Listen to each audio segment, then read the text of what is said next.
Hello, it's me. Long time no.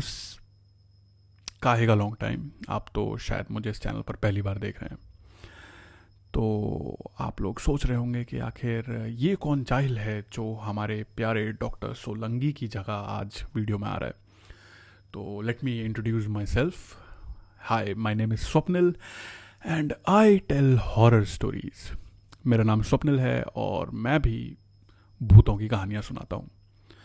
और जैसा कि शायद आप में से कुछ लोग मेरे बोलचाल के लहजे से समझ गए होंगे, I am from India. So basically this is like an Indian and Pakistani collaboration right now.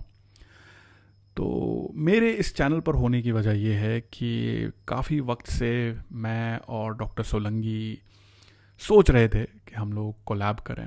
और फाइनली लास्ट वीक डॉक्टर साहब ने पूछा कि भाई कोलैबोरेशन के लिए करना क्या है। तो मैंने फटाक से आइडिया दे दिया कि डॉक्टर साहब, मैं आपके यूट्यूब चैनल को हाईजैक करूंगा और बदले में आप हाईजैक करेंगे मेरी हॉरर लाइव स्ट्रीम को, जो कि मैं हर हफ्ते करता हूँ। तो उसी के चलते आज ये इंसान डॉक्टर साहब के चैनल पर आप सबसे मुखातिब है। और अगर इस वजह से आपको डिसअपॉइंटमेंट हुई है तो उसके लिए मैं तहे दिल से आपसे माफ़ी मांगता हूँ। तो वक्त ज़ाया ना करते हुए let's jump right into the stories, क्योंकि मुझे पता है आप लोगों को कहानियाँ किस्से बहुत पसंद हैं। और आज के जो किस्से और कहानियाँ मैं आपको सुनाऊंगा वो डॉक्टर साहब के नहीं, मेरे इकट्ठे किए हुए हैं। तो मैं उम्मीद करता हूँ आप लोग भी उन्हें इतने ही मज़े से सुनेंगे जितना आप डॉक्टर साहब के किस्सों को सुनते हैं। तो चलिए शुरू करते हैं आज के पहले किस्से से। तो आज का जो पहला किस्सा है ये शिव ने मुझे भेजा था आज से शायद 1-2 महीने पहले। तो शिव एक आर्मी ब्रैट हैं, जिसका मतलब है उनके फादर जो हैं लेफ्टिनेंट राजेश मिश्रा, वो इंडियन आर्मी में हैं।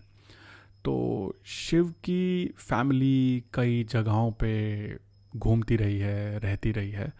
तो उसी से रिलेटेड एक किस्सा शिव ने मुझे भेजा था जो मैं आपको सुनाता हूँ। शिव बताते हैं कि वो हमेशा से आर्मी हाउसिंग में रहे हैं। शिव के फादर लेफ्टिनेंट राजेश मिश्रा ज़्यादातर घर से बाहर ही रहा करते थे। You know how armed forces are. So Shiv और उनकी मदर ने अपने सारे काम खुद करने सीख लिए थे। शिव का कहना था कि वो 10-11 साल की उम्र से ही काफ़ी इंडिपेंडेंट हो गए थे and it's still one of his primary characteristics. खैर, शिव बताते हैं कि होता यूं था कि उनके फादर ज़्यादातर समय घर से दूर अपनी आर्मी पोस्टिंग पर रहा करते थे और गर्मी के समय छुट्टी पर वापस आ जाया करते। अपने फादर की अलग अलग जगहों पर पोस्टिंग के चलते शिव और उनकी फैमिली कभी एक शहर में ज़्यादा वक्त तक नहीं रुक पाए और इसी वजह से शिव के ज़्यादा अच्छे दोस्त भी नहीं बने, और जो बने वो हर नए बदलते शहर के साथ छूट जाते। तो बदलते मौसम के साथ एक नया ट्रांसफ़र लेटर शिव के दरवाजे पर आया और इस बार शिव के फादर की पोस्टिंग देहरादून में हुई। इससे पहले शिव और उनकी फैमिली दिल्ली के दिल्ली कैंट इलाके में रहा करते थे। तो दिल्ली की भीड़ भाड़ वाली दुनिया को छोड़कर देहरादून की खूबसूरत और ऑलमोस्ट वीरान पहाड़ियों में जाना शिव के लिए बहुत अजीब था। अब आप सोचो कि एक 10-11 साल का बच्चा जो छुट्टियों में पहाड़ों पे जाता है, तो अगर आप उसे कहो कि बेटा अब तो तुम रहोगे ही पहाड़ों में, तो उसे कैसा लगेगा? वेल, शिव के पापा का ट्रांसफ़र हुआ और उनकी सारी गर्मी की छुट्टियां शिफ्टिंग में ही खर्च हो गई। और उसके बाद उनके पापा कुछ दिन फैमिली के साथ रुककर फिर से काम पर लग पड़े। अब शिव को दिल्ली के एटमॉस्फेयर की आदत थी, जहाँ कुछ नहीं रुकता, रात दिन कभी भी निकल जाओ, लोग सड़कों पे मिलेंगे, मार्केट्स खुली हुई हैं, जहाँ मन करे वहाँ खाओ, नाइट लाइफ थी और दोस्तों के साथ घूमो। तो ऐसे में देहरादून आते ही एक बहुत ही स्टार्क कंट्रास्ट शिव की लाइफ में आया। अंधेरा हो और सबके सब अपने अपने घरों के अंदर, और रात के 9 बजते बजते तो हर जगह सन्नाटा। रात के 10 बजे तक सबका बेड टाइम कन्फर्म्ड। तो ऐसे में शिव ने नोटिस किया कि उन्हें रात में देर से नींद आती, क्योंकि आदत तो वही थी दिल्ली वाली। अब जो लोग नहीं जानते हैं उन्हें मैं समझा दूं कि दिल्ली में लोग सोते भी देर से हैं और जागते भी देर से हैं। Don't ask me why, but ऐसी है। तो ऐसे में शिव रात को उस नए घर का कोना कोना टटोलते, चीज़ें इधर उधर किया करते, और ऐसे में शिव को एहसास हुआ कि उनके इस नए घर में कुछ तो अजीब मामला है। अब यूं तो शिव पहले भी गवर्नमेंट क्वार्टर्स में रह चुके थे, लेकिन ये वाला क्वार्टर उन्हें अजीब लगा। शिव को धीरे धीरे यकीन हो गया कि इस क्वार्टर में उनकी फैमिली के अलावा भी किसी की मौजूदगी है। और ऐसा नहीं कि एक या दो लोग, बल्कि शिव को एकदम साफ एहसास हुआ कि इस घर में 5-6 लोग ऐसे हैं जो शायद दिखाई नहीं देते, लेकिन सुनाई जरूर देते हैं। तो सबसे पहला वाकया जो शिव ने महसूस किया वो ये कि इस घर में रात के सन्नाटे में उन्हें ऐसी आवाज़ें आती जैसे कोई आर्मी के भारी भरकम बूट्स पहनकर इधर उधर बदहवास सा घर में भाग रहा हो। साथ ही कभी कभी अचानक एक या दो चीखें जोर की सुनाई पड़ती, और पता नहीं क्यों पर यह सब शिव को ज्यादा सुनाई देता था, क्योंकि शिव की मम्मी आराम से सोती रहती। एक बार की बात है, शिव को ऐसा लगा जैसे उनके कमरे के दरवाजे को खोलकर कोई तो एक वर्दी पहना हुआ इंसान दौड़ता हुआ उनके कमरे के अंदर आया और उनके बिस्तर के नीचे जाकर छिप गया। अब आप उस बच्चे की हालत सोचो। पर शिव, जैसा मैंने आपको बताया, अपनी उम्र के हिसाब से काफ़ी मैच्योर और इंडिपेंडेंट थे, तो उन्होंने ये वाक़ये एक्सपीरियंस किए और इनके बारे में एक दिन उन्होंने डिसाइड किया कि भाई मैं अपने घर वालों को बताऊंगा। तो उन्होंने ये चीज़ अपनी मम्मी के साथ शेयर की। लेकिन जैसा होता है वैसा ही हुआ। उनकी मम्मी ने कहा कि तुम बहुत ज़्यादा कार्टून देखने लगे हो, टीवी देखने लगे हो, और तुम्हारी कॉमिक बुक्स बहुत ज़्यादा बढ़ गई हैं, तुम्हारी इमेजिनेशन बहुत ज़्यादा एक्टिव है, तुम अपना फोकस पढ़ाई पे लगाओ, वगैरह वगैरह वगैरह। सो शिव को समझ आ गया कि ये बात फैमिली से करने का कोई फ़ायदा है नहीं। तो उसके बाद शिव ने क्या किया कि आसपास जो बच्चे थे जो उनकी उम्र के थे, जिन्हें वो ट्रस्ट कर सकते थे, उनसे उन्होंने बात की, और उन बच्चों ने उन्हें एक तरकीब बताई। वो ये कि उन बैरक्स में, उन क्वार्टर्स में और आसपास जो ऑर्डरलीज थे, यानी कि जो हेल्पिंग स्टाफ था आर्मी का, तुम उनसे बात करो। तो शिव ने आर्मी के हेल्पिंग स्टाफ से बात की और बात करके पता लगाया कि ये जो घर था जो शिव को मिला हुआ था, दरअसल अपने अंदर एक हिस्ट्री समेटे हुए था, और वो हिस्ट्री बहुत ही दर्दनाक थी। तो जब अंग्रेज हिंदुस्तान पर राज किया करते थे, उस वक्त भी ये क्वार्टर्स यहीं पर थे, पर उस वक्त ये एक सरकारी ऑफिस हुआ करता था जहां बैरक्स भी थी, यानी कि जहां सिपाही रहा करते थे। अब भले ही अंग्रेज़ों की फ़ौज में ऑफिसर्स अंग्रेज़ हुआ करते थे, लेकिन सिपाही तो काले लोग ही हुआ करते थे, यानी हम और आप, क्योंकि अंग्रेज़ों की नज़र में हमारी हैसियत कुछ ज़्यादा थी नहीं। तो पता ये पड़ा कि सन 1857 के दौरान जब मेरठ में गदर शुरू हुआ, तो उस गदर की थोड़ी बहुत चिंगारी यहाँ भी आ गई। अब लड़ाई हुई और सिपाहियों ने अपने अंग्रेज़ अफसरानों के ऊपर बंदूकें तान दी। ऐसे में ये क्वार्टर्स एक बहुत ही ज़रूरी पोस्ट साबित हुए। हिंदुस्तानी सिपाहियों ने इन क्वार्टर्स को कब्जे में ले रखा था, और कोई रास्ता ना दिखते हुए अंग्रेज़ों ने इन क्वार्टर्स को आग के हवाले कर दिया। काफ़ी सिपाही भागे, जिन्हें गोली मारी गई। कई सिपाही वहीं लड़ते लड़ते ढेर हो गए, पर कुछ बदनसीब सिपाही ऐसे थे जो उन क्वार्टर्स की आग में फंसकर एक दर्दनाक मौत मरे। अंग्रेज़ों ने गदर को कुचल दिया और साथ ही नेस्तो नाबूद हो गई ये बिल्डिंग। हर जगह सख्ती और भी ज़्यादा बढ़ा दी गई। उसके बाद जो इक्का दुक्का हिंदुस्तानी फ़ौज में अफसर बने थे, उन्हें भी डिमोट करके वापस सिपाही बना दिया गया। तो उसके बाद चीज़ें फिर नॉर्मल ही रही वहाँ, जैसे कि नॉर्मल होता था उनके लिए। और फिर 1947 में अंग्रेज़ चले गए। तब इस जगह पर जो क्वार्टर्स पहले हुआ करते थे, जो जल गए थे, उनकी जगह कुछ नई बिल्डिंग्स बन गई थी, और वही बिल्डिंग्स तब से अब तक थीं। तो उसके बाद यहाँ पे थोड़ा रेनोवेशन हुआ और इस पूरे एरिया को एक रेजिडेंशियल क्वार्टर्स वाली जगह पर बदल दिया गया। तो शिव अपेरेंटली पहले शख्स नहीं थे जिन्हें उन क्वार्टर्स में ये सब एक्सपीरियंस हुआ हो, पर बाद में उन्हें पता पड़ा कि दरअसल उनकी मम्मी को भी ये सब महसूस होता था, लेकिन उनकी मम्मी ने कभी उनके सामने ये चीज़ें जाहिर नहीं होने दी, क्योंकि वो समझती थी कि अगर वो शिव को ये सब बता देंगी तो शिव डर जाएंगे। तो उन क्वार्टर्स को छोड़ने के बाद कुछ सालों के बाद शिव की मम्मी ने उन्हें बताया कि एक रात वो कुछ शोर सुनकर अपने बेडरूम से बाहर निकली तो उन्होंने देखा कि सामने वर्दी पहने एक सिपाही खड़ा था जिसके पेट में गोलियां लगी थी, और देखते ही देखते वो सिपाही वहीं पर उनके सामने फर्श पर ढेर हो गया। शिव की मम्मी चीखी, उन्होंने एक फ़ोन उठाया ताकि मदद बुला सकें, लेकिन जैसे ही उन्होंने पलटकर दोबारा उस जगह पर देखा, वहाँ कुछ भी नहीं था। शिव का कहना है कि वो उसके बाद देहरादून से भी चले गए और साउथ में उनके पापा की पोस्टिंग हुई। Finally when Shiv turn 19 he left his home to go to a university on Europe, और तभी से वो इंडिया से बाहर हैं। So Shiv, thank you so much for sharing this with us, and I hope you and your family are safe and sound. तो अब चलते हैं हम अपनी अगली कहानी पर, और ये बहुत इंटरेस्टिंग वाक़या है जो मेरे पास आया था लगभग कुछ हफ्तों पहले, और ये मैंने अपनी एक लाइव स्ट्रीम पे भी सुनाया था और मुझे बहुत पसंद है वाक़या। तो ये वाक़या मलिक ने मुझे भेजा था। मलिक पाकिस्तान से हैं और उनका कहना है कि उन्हें पैरानॉर्मल में हमेशा से ही इंटरेस्ट रहा है, लेकिन उन्हें कभी डर नहीं लगा। इस वाक़ये से पहले तक उन्हें कभी डर नहीं लगा था।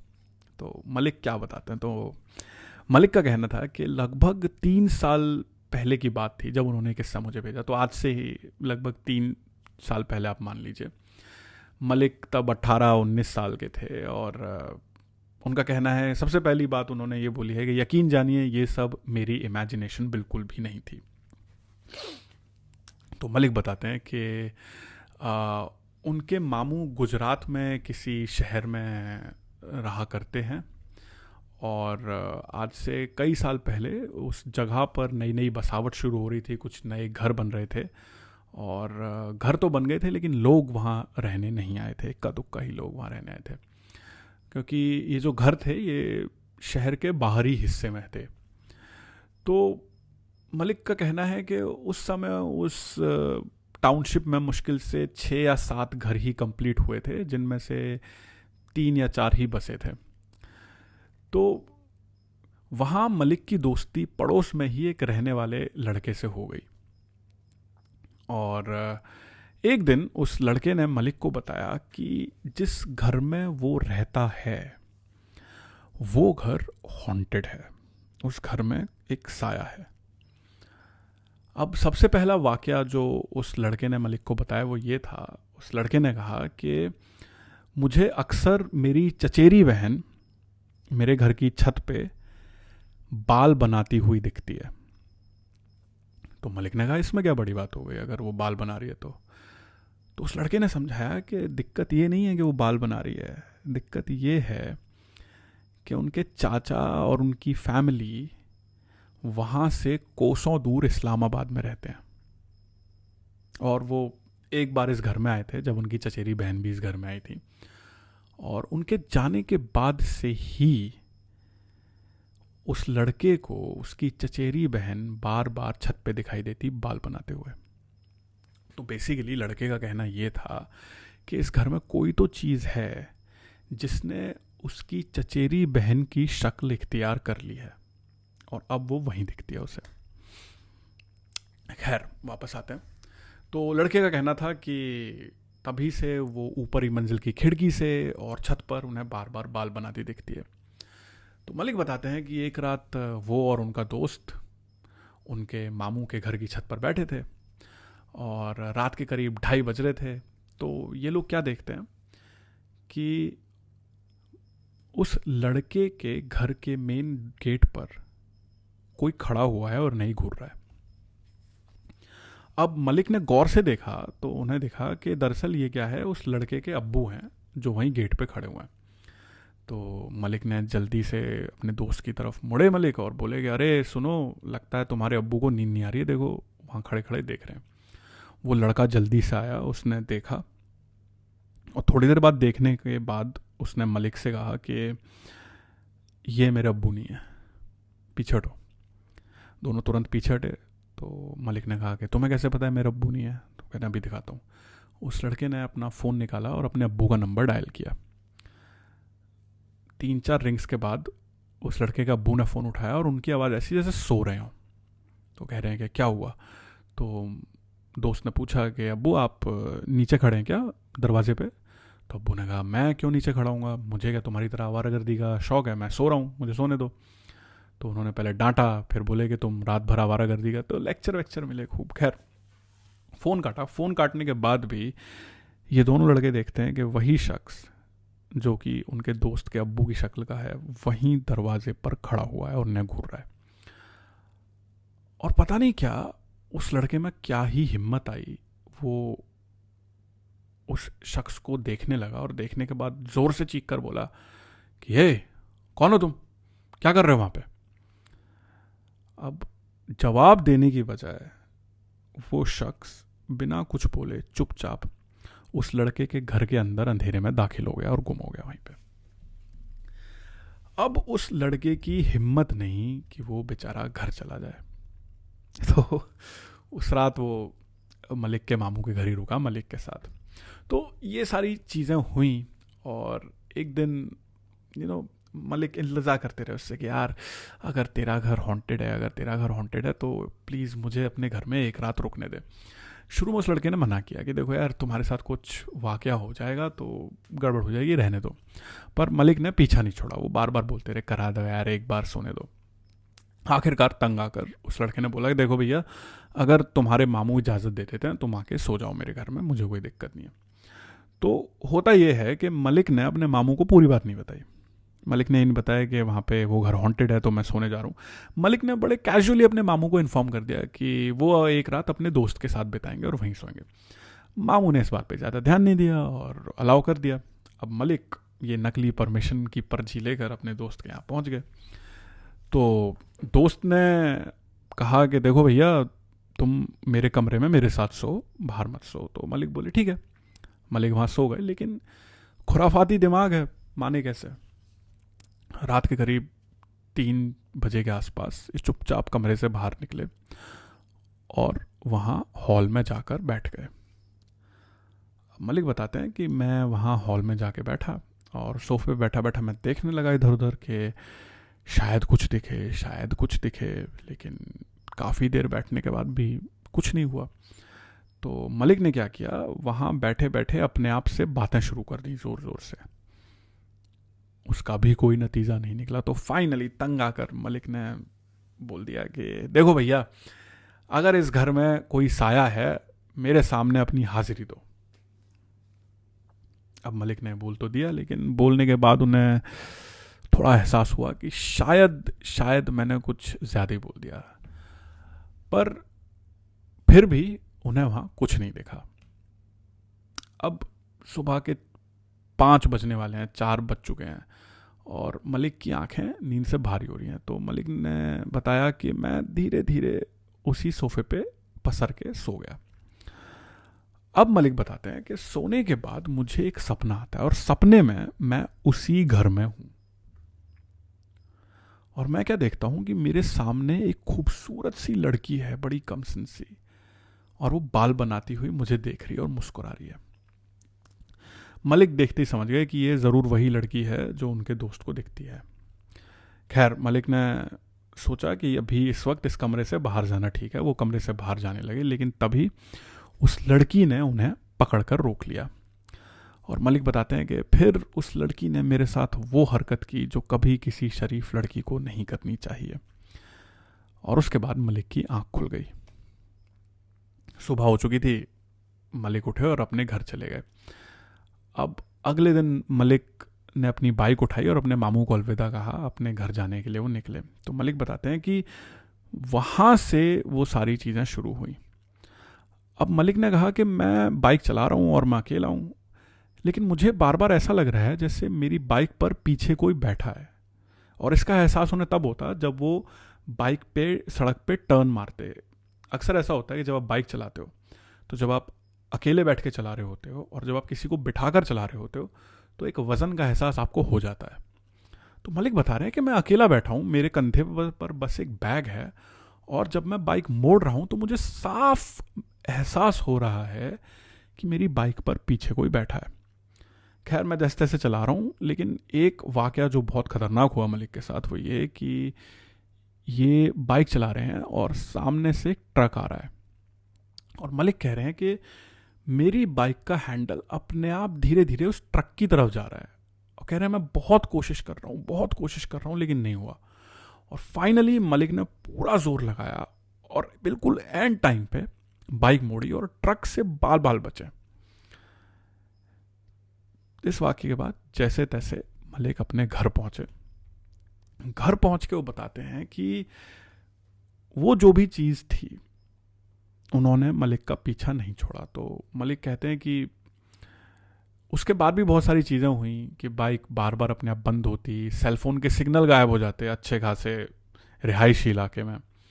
और घर पहुंचने के बाद मलिक बताते हैं कि मैं घर पहुंचा तो मुझे ऐसा लगा कि मेरे कमरे में कोई और भी मौजूद है, और सोते हुए मेरी नींद खुली क्योंकि मेरे कमरे के दरवाजे से ऐसी आवाज़ आ रही थी जैसे कोई नाखूनों से लकड़ी को खरोंच रहा हो। मैंने तुरंत लाइट जलाई पर वहाँ कोई भी नहीं था, और तब मैंने फिर से कहा कि अगर आप वहाँ से मेरे पीछे पीछे आ गए हैं तो मुझे एक इशारा दें। यकीन माने, मेरे कमरे का दरवाज़ा धीरे धीरे खुलता चला गया, जबकि कमरे में हवा का कोई झोंका नहीं था। इसके बाद और भी किस्से हुए हैं और हो रहे हैं, पर वो बाद में कभी बताऊंगा। पर यह बताना चाहूँगा कि मेरी आपा इस चीज़ को शैतान बुलाने लगी हैं। तो ये मलिक का किस्सा है। और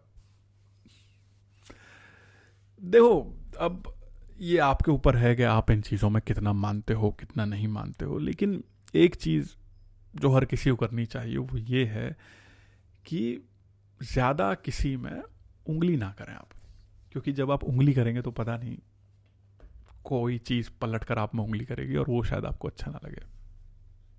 तो अगला जो किस्सा है वो भी एक ट्रॉमा के ऊपर है, और ये किस्सा पाकिस्तान से है। तो टिया का किस्सा है। टिया ने बताया था कि टिया वैसे तो दुबई में रहती हैं और कई सालों बाद वो फैमिली के साथ पाकिस्तान घूमने गए थे। वहाँ उनके सारे रिश्तेदार भी रहते हैं, और क्योंकि टिया काफ़ी सालों बाद पाकिस्तान गई थी तो बहुत एक्साइटेड थी। टिया का एंसेस्ट्रल होम उनके दादा के दादाजी ने बनवाया था, और अब फैमिली में टिया की दादी सबसे बुजुर्ग हैं, जो टिया को बताती हैं जब उनकी मॉम इस घर में शादी करके आई थी तब दादी ने उन्हें बताया था कि इस घर में एक प्रेजेंस है, लेकिन वो किसी को नुकसान नहीं पहुंचाती। उसके बाद टिया के मॉम डैड दुबई शिफ्ट हो गए और वो वहीं पैदा हुई। इस बार टिया जब अपने पुश्तैनी घर गई तो रात भर अपनी कजिन्स से बातें करती रहीं। फाइनली उनके चाचा ने आकर सबको डांटा कि अब रात बहुत हो गई है और सब जाके सो जाओ। तो रात के करीब 11 बज रहे थे जब सब बच्चे अपने अपने कमरों में सोने चले गए। अब टिया का कहना है कि वो अपने रूम में जाने वाली आखिरी मेंबर थी, और वो पहली मंजिल के बड़े से कमरे में अपनी मॉम और भाई के साथ सो रही थी। नई जगह होने की वजह से उन्हें नींद नहीं आ रही थी कि तभी उन्हें आवाज़ सुनाई दी कि ऊपर की सीढ़ियों से कोई पहली मंजिल पर आ रहा है, और ये आवाज़ किसी पायल की थी, जैसे कोई पायल पहनकर सीढ़ियों से नीचे आ रहा हो।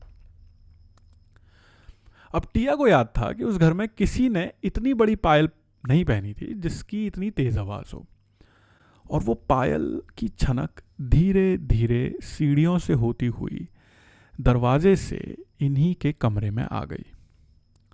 टिया अपनी मॉम के साथ ही बिस्तर पर थी और कमरे का दरवाज़ा इनकी बैक साइड पे था। अब टिया की इतनी हिम्मत नहीं हो पाई कि वो पलटकर देखें कि आखिर कमरे में रात के 11 बजे पायल पहनकर कौन आया है। और इसके बाद वो पायल की आवाज़ टिया के सिरहाने वाली दीवार में चली गई और ऐसे आने लगी जैसे कोई दूसरे कमरे में पायल पहनकर घूम रहा हो। जैसे तैसे रात कटी, सुबह हुई और उठकर टिया ने ये बात अपनी मॉम को बताई। तो वो सीधा उन्हें दादी के पास ले गई। वहाँ जाकर टिया ने रात का सारा किस्सा बताया तो दादी ने कहा कि देखो बेटा, हम इस बारे में किसी से बात नहीं करते हैं और तुम भी किसी से मत करना, क्योंकि इस घर में एक एंटिटी है जो किसी को नुकसान नहीं पहुंचाती, बस पूरे घर में पायल पहनकर घूमती रहती है। अब दादी के पास से आने के बाद सबको आखिरकार पता चल ही गया कि मैंने भी वो पायल की आवाज़ सुन ली थी। बस उसके बाद मेरी सारी कजिन्स और आंटीज़ अपने अपने एक्सपीरियंस लेकर मेरे पास बैठ गई। हम सब ने सबसे पहले यही प्रॉमिस किया कि हम ये बात दादी से शेयर नहीं करेंगे कि हम ये सारे डिस्कशन कर रहे हैं। तो अपेरेंटली वो आवाज़ केवल औरतों और लड़कियों को सुनाई देती है। पर उसके बाद टिया ने पायल की आवाज़ 2-3 बार और सुनी और टिया कहती हैं कि उससे मैं इतनी ज़्यादा ट्रॉमेटाइज हो गई हूँ कि मैं अब साइलेंट एंकलेट्स पहन के घूमती हूँ। उनका कहना है कि अगर मैं पायल की आवाज़ सुन लेती हूँ तो मैं ट्रिगर हो जाती हूँ। और इसी ट्रॉमा की मैं बात कर रहा था पहले, कि बहुत ही छोटी छोटी चीज़ें होती हैं जो आपको डरा देती हैं। और जहाँ तक बात रही ये घरों की, तो पाकिस्तान में और हिंदुस्तान में ऐसे कई घर हैं जहाँ इस तरह की एंटिटीज़ देखी जा सकती हैं। और यूजुअली ये जो घर होते हैं ये थोड़े पुराने होते हैं। जैसे पाकिस्तान में शेखपुरा में एक घर है, तो इस घर का वाक़या कुछ ऐसा है कि घर में तो मुस्लिम फैमिली रहती है, लेकिन उन लोगों को उस घर में एक सिख जनाब दिखते हैं, सरदार दिखते हैं। और वो जो हैं सरदार जी, वो किसी से कुछ कहते नहीं हैं, बस वो कभी छत पे खड़े हुए दिख जाते हैं, कभी कमरों में दिख जाते हैं, कभी रात के अंधेरे में इधर उधर घर में टहलते हुए दिख जाते हैं। तो अचानक क्या होता है कि जब भी आपके सामने अचानक से कोई आ जाता है इस तरह, तो आप डर जाते हो। ऑब्वियसली वो डराना नहीं चाहते, लेकिन हमारी फितरत होती है, हम डर जाते हैं। तो अब उन्हें पता पड़ा कि घर वालों को कि दरअसल ये जो घर था पहले, बंटवारे से पहले, ये यहाँ पर एक सिख फैमिली रहा करती थी। और जब बंटवारे के वक्त ये सब जाने लगे तो बाकी लोग तो निकल गए, लेकिन एक बुज़ुर्ग सिख इसी घर में रह गए जिन्हें भीड़ ने हलाक कर दिया। और उसके बाद अलॉटमेंट हुई, अलॉटमेंट में ये घर किसी मुस्लिम फैमिली को मिला और तभी से वो उन्हें दिखने लगे। तो उन्हें किसी ने बताया कि आप एक काम करो, आप इन बुज़ुर्ग के नाम का एक भंडारा करा दिया करो। अब भंडारा क्या होता है? एक पब्लिक फीस्ट होता है जिसमें आप खाना रखते हो and anybody can come and eat as much as they want. So family का कहना है कि जब से हमने वो भंडारा कराना शुरू करा है तब से वो शख्स उन्हें घर में नहीं दिखते हैं, और ये भंडारा उनके नाम से ये फैमिली हर साल करती है। तो that is a very sweet gesture and I hope जो भी चीज़ें हैं उन्हें शांति मिल जाए, अपना अपना जहाँ जहाँ उन्हें जाना है वहाँ चले जाएं फिर वो लोग। तो अब आते हैं हम अगले किस्से पर, और ये जो किस्सा मैं आपको सुनाने वाला हूँ ये मेरी पर्सनल डायरी से है। इसका मतलब ये है कि ये जो किस्सा है इसमें थोड़ा फैक्ट है, थोड़ा फिक्शन है, और ये मेरी फैमिली हिस्ट्री से जुड़ा हुआ है। और इस किस्से में आपको थोड़ा तंत्र के एलिमेंट्स दिखेंगे, ऑकल्ट के एलिमेंट्स दिखेंगे, जो कि इंडिया में काफ़ी नोन है। आई डोंट नो पाकिस्तान में वो चीज़ें कितनी नोन है नहीं है। तो चलिए मैं आपको बताता हूँ। इस किस्से का नाम है कर्ण पिशाचिनी। अब आप लोग कह रहे होंगे कि यार एक कर्ण पिशाचिनी क्या भला है, तो मैं आपको बताता हूँ। कर्ण पिशाचिनी दरअसल हिंदी या संस्कृत का एक वर्ड है। कर्ण का मतलब होता है कान, और पिशाचिनी का मतलब होता है डीमनस। पिशाच यानी डीमन और पिशाचिनी यानी डीमनस, फीमेल डीमन। तो कर्ण पिशाचिनी यानी वो डीमनस जो कान के अंदर रहती है। तो उसके बारे में किस्सा है।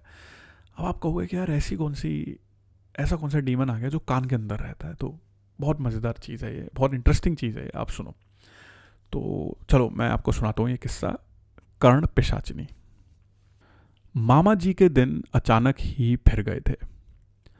वो परिवार जिसके पास बिजली का बिल भरने के लिए भी पैसे जैसे तैसे पूरे होते थे, उनके यहाँ अब हर रोज़ नया टीवी और एसी जैसी चीज़ें आने लगी थीं। मोहल्ले का हर इंसान उनकी इस काया पलट से भौचक्का था। सबके बीच बस एक ही बात रहती कि आखिर मेरे मामा जी के हाथ ऐसी कौन सी लॉटरी लग गई थी। और एक दिन मेरे मामा जी ने मेरी मम्मी को इसका राज बता दिया। मामा जी बचपन से ही काफ़ी धार्मिक थे और बड़े होने पर ज्योतिष से शुरू हुआ ये शौक तंत्र मंत्र और साधनाओं के ज्ञान में बदल गया। और इसी फितूर के चलते एक दिन मामा जी ने कर्ण पिशाचनी को साथ लिया था। कर्ण पिशाचनी दरअसल एक तांत्रिक सिद्धि होती है। ये जिस भी इंसान से खुश हो जाए उसके साथ आकर रहने लगती है। इससे पूछे गए किसी भी सवाल का जवाब कर्ण पिशाचनी अपने साधक के कान में फुसफुसा कर दे देती है। इसीलिए इसे कर्ण पिशाचनी कहा जाता है। तो बेसिक आइडिया ये है कि कर्ण पिशाचनी एक डीमनस है, जिसे तंत्र में यक्षिणी कहा जाता है।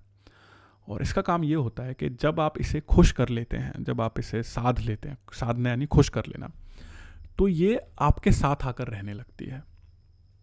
और इसकी पावर ये होती है कि आप इससे जो भी सवाल पूछेंगे ये आपके कान में उसका जवाब दे देगी। और कर्ण पिशाचनी की खास बात ये होती है कि इसकी बताई कोई भी बात झूठ नहीं निकलती। ये जो भी बात बोलती है वो सच होती है। तो कर्ण पिशाचनी को साधना यानी खुश करना हर किसी के बस की बात नहीं होती। ये दरअसल एक तामसी सिद्धि है, यानी कि एक ब्लैक मैजिक समझ लीजिए आप, जो काले जादू और अघोरी ही साध पाते हैं।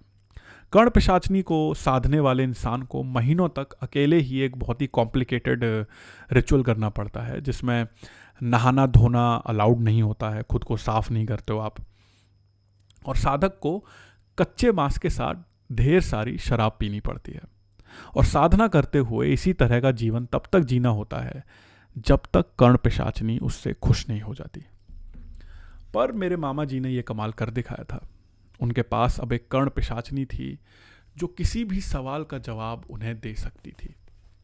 पहले तो मामा जी उस कर्ण पिशाचनी से अगले दिन लगने वाली लॉटरी और सट्टे के नंबर ही पूछते थे, पर धीरे धीरे मामा जी का लालच बढ़ता गया और उनके घर पैसों की मानो बारिश होने लगी। और जब कर्ण पिशाचनी की बात लोगों में फैलने लगी तो सबसे पहले इसका फ़ायदा मामा जी के पड़ोसियों ने उठाया। उनके आसपास के लोग जो उनकी सक्सेस से जलने लगे थे, अब उनके पास अपना भविष्य पता करने आते, और मामा जी की बताई सारी बातें हमेशा सच निकलती। मामा जी का नाम फैलने लगा और लोग दूर दूर से उनके पास आते। फिर एक वक्त ऐसा आया जब मामा जी के घर के बाहर रोज बड़ी और महंगी गाड़ियां दिखाई देने लगी। वो अब एक जाने माने ज्योतिषी बन गए थे। देखते ही देखते उनका 2 कमरों का घर अब एक 3 मंजिला कोठी में बदल गया। लेकिन फिर वही हुआ जैसा कि इन किस्सों में अक्सर सुनने को मिलता है। एक दिन मामा जी की कर्ण पिशाचनी उनसे नाराज हो गई। मामा जी मानो पागल होने लगे थे। वो अपने आप से बातें करते रहते और रात भर चीखते रहते, मानो किसी से चुप होने के लिए गिड़गिड़ा रहे हों। पूरे दिन वो अपने कमरे में रुई या उंगली डाले रहते, जैसे बहरे हो जाना चाहते हों। उनका ये पागलपन बढ़ता जा रहा था और एक दिन हम सब ने देखा कि उनके कानों से खून बहना शुरू हो चुका था। कर्ण पिशाचनी अब मामा जी के कान में पूरे दिन और पूरी रात बिना रुके चीखती रहती। हमने मामा जी को न जाने कितने डॉक्टर्स, वैद्य, साइकोलॉजिस्ट को भी दिखाया, पर उनकी बीमारी किसी की पकड़ में ना आती। पंडितों, ओझाओं, तांत्रिकों ने भी कुछ शुरुआती एक्सपेरिमेंट्स के बाद मामा जी से मिलने से भी इनकार कर दिया। मामा जी और उनका परिवार अब उस कर्ण पिशाचनी की दया पर थे। अब एक कर्ण पिशाचनी को खुश रखना उसे साधने से भी ज़्यादा मुश्किल होता है। ये वही बात है कि आप हाथी खरीद तो लो, लेकिन हाथी को पालना बहुत महंगा होता है। कर्ण पिशाचनी की भी कुछ ऐसी ही हालत होती है। तो कर्ण पिशाचनी को सबसे पहली बात तो ये है कि उसे हर रोज़ शराब चाहिए होती है। इसीलिए उसका जो साधक होता है, जो उसे खुश करने वाला होता है, वो धीरे धीरे एक अल्कोहलिक बन जाता है। उसके अलावा कर्ण पिशाचनी अपने साधक को किसी भी और औरत के साथ बर्दाश्त नहीं कर सकती, फिर चाहे वो आपकी माँ हो, आपकी बहन हो, आपकी बीवी हो, आपकी बेटी हो, आपकी गर्लफ्रेंड हो। कर्ण पिशाचनी के बाद आपकी ज़िंदगी में बस एक ही औरत रहेगी और वो होगी कर्ण पिशाचनी। तो अब मामा जी जो थे अपने घर में रहते हुए भी वो अलग थलग रहना शुरू कर दिया था उन्होंने, क्योंकि उनके अलावा घर में सारी लड़कियां ही थीं, उनकी वाइफ और 2 बेटियां। वैसे तो साधना के वक्त से ही मामा जी ने मामी जी और अपने परिवार से दूरियां बना ली थी, पर कर्ण पिशाचनी सिद्ध होने के बाद वो मामी जी के साथ ना रहते थे और ना ही सोते थे। और घर बड़ा होने के बाद मामा जी ने अपने लिए एक कमरा ऊपर बनवा लिया था जिसमें किसी का भी आना जाना मना था। कर्ण पिशाचनी के नाराज होने के पहले ही मामी जी अपना पति और उनकी बेटियां अपना पिता खो चुकी थी। लेकिन अब मामा जी की हालत दिन ब दिन खराब होती जा रही थी। मामा जी रोज अपने कमरे में शराब पीते और फिर जोर जोर से चीखते जैसे किसी से लड़ रहे हों। सुबह नशा उतरने के बाद वो भगवान के सामने हाथ जोड़े नजर आते, मुझे बचा लो, मुझसे गलती हो गई, यही सब बोल बोल कर वो तब तक रोते जब तक उनके कानों से खून निकलना शुरू ना हो जाता। और उसके बाद फिर से वही पागलपन उन पर छा जाता। शराब के नशे में रहना ही अब उनकी इस बीमारी का इकलौता इलाज बन चुका था। वो परिवार जो गरीबी में भी कभी खुश रहा करता था, अब बड़ा घर, पैसा और सारी सुविधाएं होने के बाद भी अंदर से एकदम सड़ चुका था। कर्ण पिशाचनी हर समय मामा जी के कान में चीखती। वो बताते थे कि कर्ण पिशाचनी उन्हें धमकी देती थी कि वो उन्हें और उनके परिवार को खत्म कर देगी। वो बार बार चीख चीख कर उन्हें बताती कि उनकी बेटियों के साथ क्या क्या बुरा होने वाला है, उनकी बेटियां कब मरेंगी, उनकी पत्नी किस तरह बुढ़ापे में बीमारी से मरेगी, वो जिन जिन लोगों को प्यार करते थे उनके साथ क्या क्या बुरा होने वाला है, वो सब उन्हें चीख चीख कर रोज बताती। मामा जी ये सब सुनकर अपना आपा खोकर कभी अपने कान बंद करते, कभी पागलपन में अपने बाल नोचते, लेकिन इस सब से कभी कोई फायदा नहीं हुआ। मामी जी और उनकी बेटियों से ये सब नहीं देखा जाता। तो एक दिन मामी जी ने मामा जी को उन्हीं के कमरे में बंद करके बाहर से ताला लगा दिया। वो ताला बस तभी खुलता जब उन्हें खाना दिया जाता। मामी जी ने एक कदम इसलिए उठाया था क्योंकि वो नहीं चाहती थी कि उनकी बेटियां अपने पापा को इस हाल में देखें, क्योंकि मेरी मामी जी को समझ में आ गया था कि आगे क्या होने वाला है। और उनकी इंटेंशन इस चीज़ से ये थी कि मेरी बेटियों की जो आखिरी इमेज है अपने बाप को लेकर वो ये ना हो। वो जो भी कुछ बचा हुआ था मामा जी के नाम पर वो वही उसे याद रखें। और जिस तरह उनकी हालत दिन ब दिन डिटीरियोरेट होती जा रही थी, मामी जी नहीं चाहती थी कि वो चीज़ें बच्चों के सामने आए। पर मामा जी भले ही उस कमरे में बंद थे, लेकिन उनके रोने और चिल्लाने की आवाज़ पूरे दिन पूरी रात वहाँ से आती। तो एक तरह से ये जो पागलपन था इसका टोल सिर्फ मामा जी नहीं भुगत रहे थे, इसका टोल पूरी फैमिली भुगत रही थी। पूरी फैमिली अंदर ही अंदर ख़त्म हो रही थी। तो रोज़ वही चीखने पुकारने की आवाज़ें, मामा जी के रोने की आवाज़ें। लेकिन एक रात वो आवाज़ बंद हो गई। अब मामी जी को समझ में तो आया कि ये आवाज़ बंद हुई है, लेकिन उन्होंने उठ के चेक नहीं किया। कई साल बाद मामी जी ने मेरी मम्मी को बोला था कि दीदी, उस रात ना जब आवाज़ आनी बंद हुई थी, मैंने आंख बंद की, चैन की सांस ली, और उस रात कई महीनों बाद मैं चैन से सोई थी। सुबह मामा जी की लाश उस कमरे में मिली। उनके दोनों कानों में स्वेटर बुनने वाली सिलाइयाँ घुसी हुई थी अंदर तक। अब मामा जी को गुजरे कई साल हो चुके हैं और उनकी याद में मेरे सामने वो कमरा आ जाता है जिसमें वो रहा करते थे। और फाइनली जब मैं देखा करता, कमरे में ताला लगा रहता था बाहर से, उनका रोना भी याद है। और कभी कभी कहते हैं ना, वो डरावने सपने में उनकी रोने की आवाज़ आ जाती है। तो मामा जी और उनकी बेटियां बात नहीं करती, लेकिन हम सब जानते हैं कि मामा जी ने अपनी जान अपने परिवार को उस कर्ण पिशाचिनी से बचाने के लिए दी थी। और एक बात और है कि मेरी जो मामी जी हैं, मेरी मामी जी की तबीयत फ़िलहाल बहुत ज़्यादा ख़राब चल रही है, and she is in terrible pain. और मेरी मम्मी पता नहीं क्यों कभी कभी बाद में यही बात कर देती हैं कि देख ये वही हो रहा है जो उसने बताया था।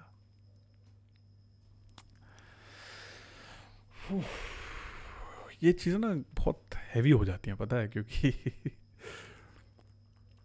खैर छोड़ो। ओके, तो guys again let me introduce my self. मेरा नाम स्वप्निल है, मैं भी हॉरर स्टोरी सुनाता हूँ और मेरा हॉरर प्रोजेक्ट है जिसका नाम है आविर्भाव हॉरर स्टोरीज़। मेरा भी एक यूट्यूब चैनल है जो कि आविर्भाव हॉरर स्टोरीज़ के नाम से है। और अगर आपको मेरी कहानियाँ, मेरे किस्से अच्छे लगे, मेरा सुनाने का तरीका अच्छा लगा, तो आई वुड अप्रिशिएट अगर आप जाकर चैनल पे सब्सक्राइब बटन को दबाएं। बाकी इसी के साथ अब मैं आपको सुनाऊंगा एक अर्बन लेजेंड, और ये लेजेंड मेरे शहर दिल्ली का है।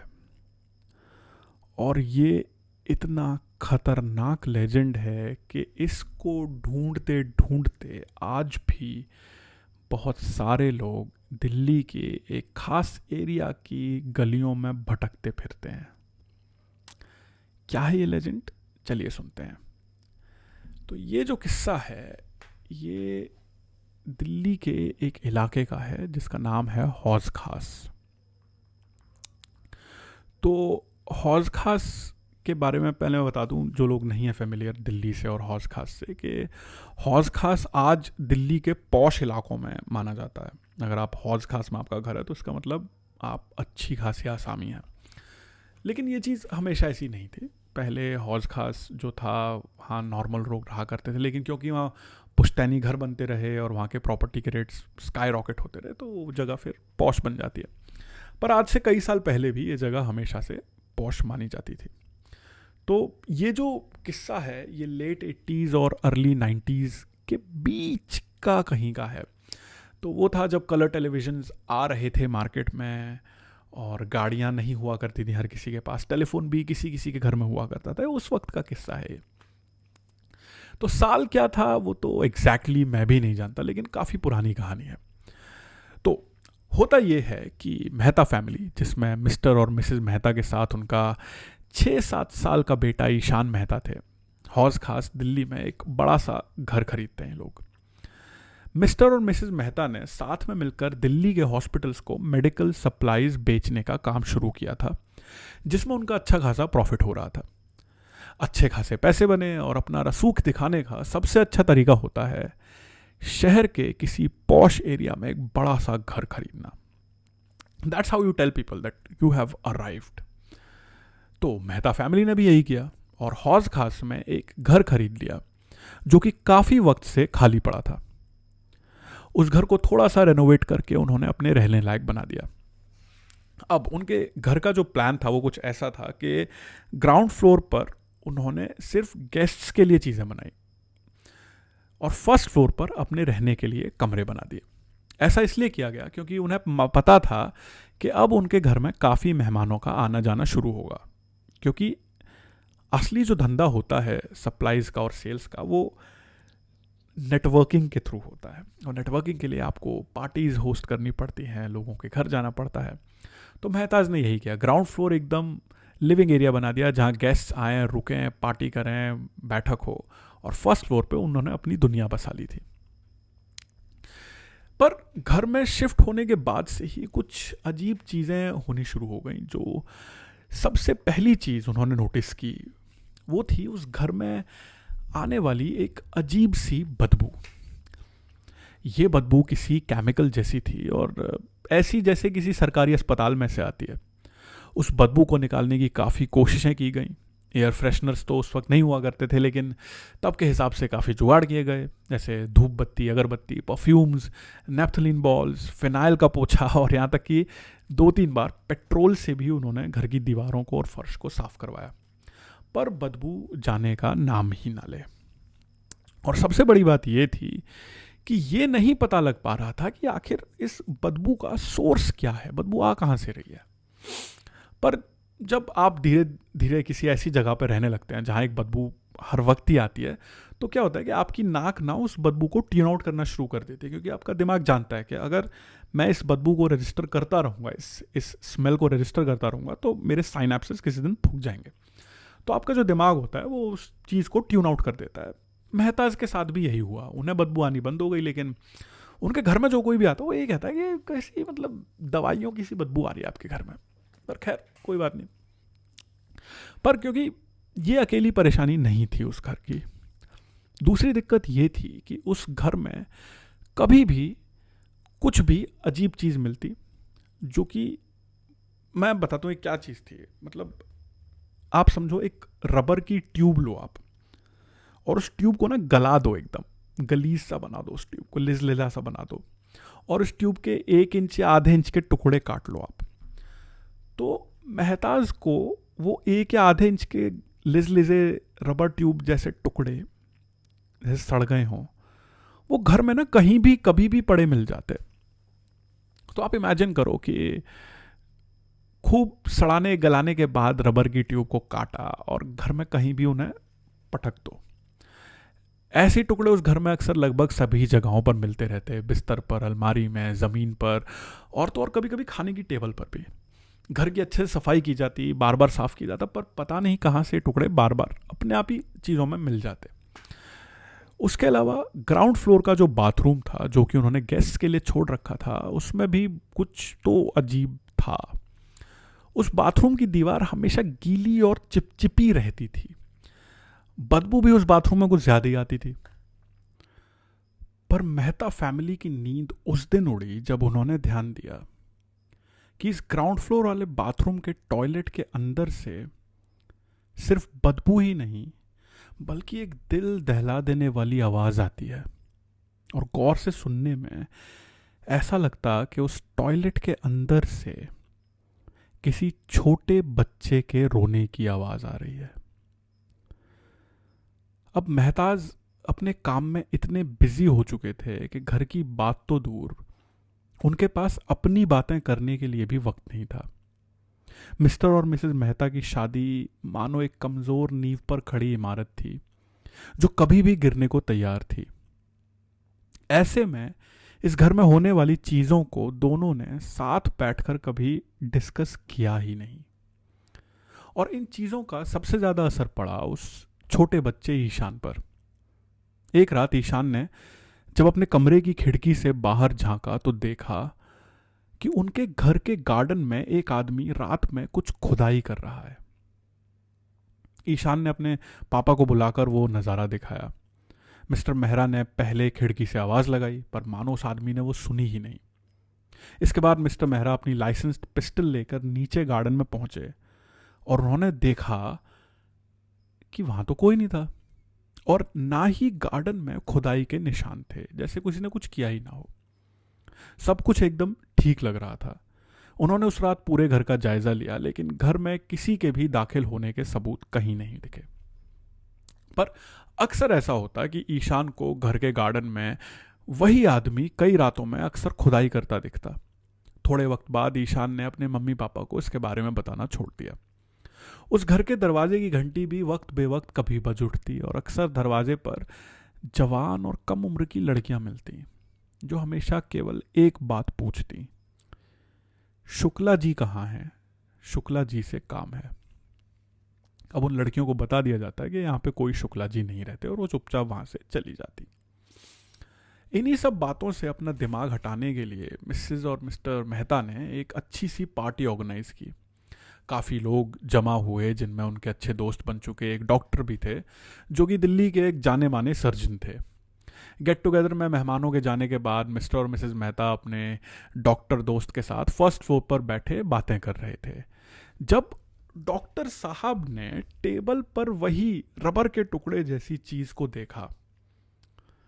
उन्होंने उसे अपने हाथ में उठाया और उंगलियों के बीच ऐसे मसलते हुए पूछा, मेहता साहब, ये चीज आपके घर में क्या कर रही है?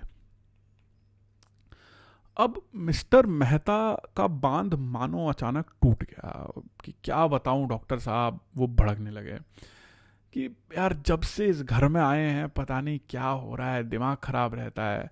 तो जो मिस्टर मेहता थे वो अपनी भड़ास निकाल रहे थे इधर, और लेकिन वो जो डॉक्टर साहब थे, सर्जन थे, वो उस चीज़ को देख के एकदम हैरान थे, उनकी नज़र नहीं हट रही थी। तो मिस्टर मेहता ने अपनी सारी बात ख़त्म की और उसके बाद डॉक्टर साहब ने जैसे मान लो सारी बात अनसुनी कर दी, और उसके बाद फिर से पूछा कि मेहता साहब, आपको पता है ये चीज़ क्या है? आप जानते हो क्या चीज़ है ये? अब मिस्टर और मिसेस मेहता के पास इस बात का कोई जवाब ही नहीं था। इतने में डॉक्टर साहब ने खुद ही अपने सवाल का जवाब दे दिया। उन्होंने बोला कि मेहता साहब, ये जो चीज़ आप देख रहे हैं, ये अम्बिलिकल कॉर्ड का टुकड़ा है। अम्बिलिकल कॉर्ड वो कॉर्ड होती है जो माँ और बच्चे को आपस में जोड़ती है, जिसे बच्चे के पैदा होने के बाद काट दिया जाता है। तो डॉक्टर साहब उसी चीज़ को हाथ में लेके बैठे हुए हैं। वो कह रहे हैं कि मुझे पता है ये अम्बिलिकल कॉर्ड का टुकड़ा है, क्या आप मुझे समझाएंगे कि ये चीज़ आपके घर में क्या कर रही है? मिस्टर और मिसेस मेहता के होश उड़ चुके थे।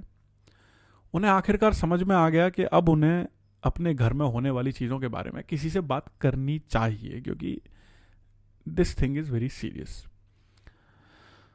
उन्होंने डॉक्टर को सब कुछ बताना शुरू कर दिया। घर में आती बदबू, बाथरूम में से बच्चे की रोने की आवाज़।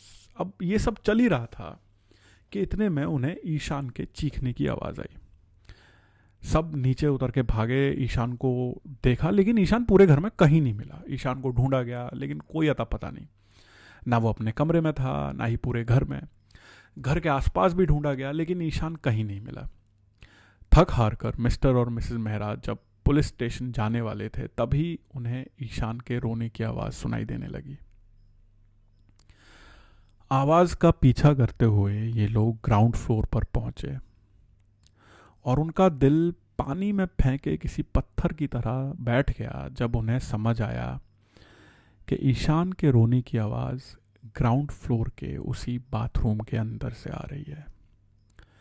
डरते डरते कांपते हाथों से बाथरूम का दरवाज़ा खोला। अंदर कोई नहीं था, लेकिन ईशान के रोने की आवाज़ एकदम साफ आ रही थी।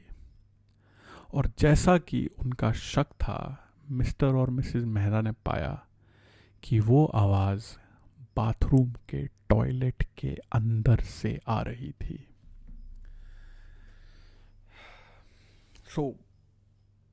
मिस्टर मेहता को जैसे लकवा मार गया और मिसेस मेहरा वहीं बेहोश हो गई।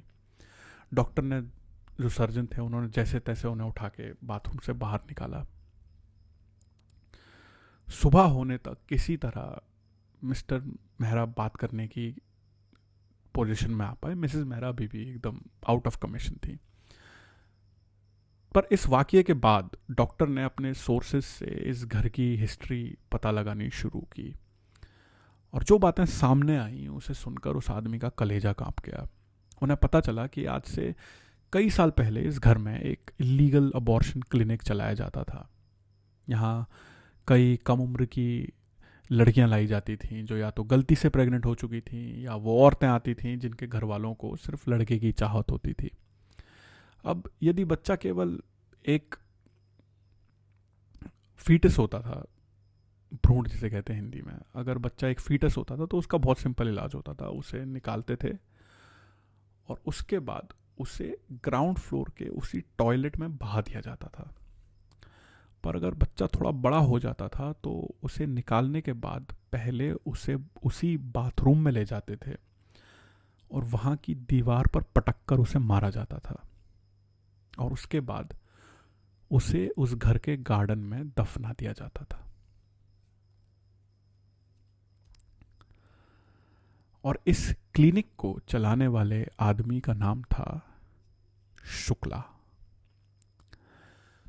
मिस्टर और मिसेस मेहता को जब इस सब के बारे में पता चला तो उन्होंने फैसला किया कि इस घर को अब छोड़ दिया जाए। लेकिन ईशान का क्या? उसके रोने की आवाज़ मानो मिस्टर और मिसेस मेहरा के कानों में तेज़ाब की तरह घुलती थी।